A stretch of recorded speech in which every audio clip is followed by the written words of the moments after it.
Un dernier sujet que je souhaitais aborder dans le cadre de ce module tient un petit peu à la philosophie générale du système de gouvernance que l'on est en train d'étudier ou d'observer. Et là,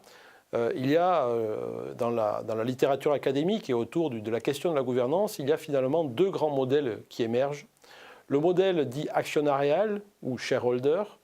versus le modèle partenarial dit stakeholder. Effectivement, je pense qu'il est important de regarder, quand on analyse tous les points que l'on vient de voir et que l'on va continuer à analyser sur d'autres aspects par la suite, il est important de voir un petit peu la philosophie générale qu'il y a derrière et savoir un petit peu si finalement les décisions sont très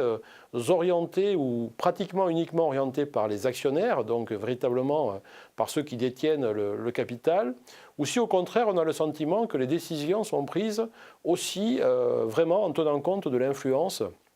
des autres parties prenantes, donc des stakeholders. Et là, effectivement, on a des dynamiques de décision qui sont un petit peu différentes. Et donc, il faut être capable d'observer un petit peu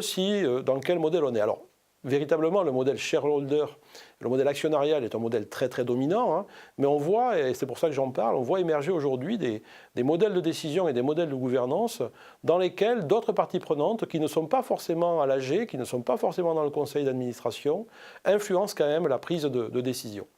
Et donc, je vais revenir un petit peu dans le détail sur ces deux modèles. D'abord, les fondamentaux du modèle actionnarial, le shareholder model, donc véritablement qui est le modèle dominant, qui est le modèle historique et qui est encore aujourd'hui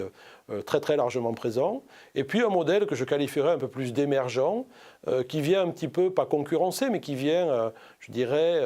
moduler le modèle actionnarial en permettant à d'autres partenaires, à d'autres parties prenantes de rentrer et de participer au processus de décision.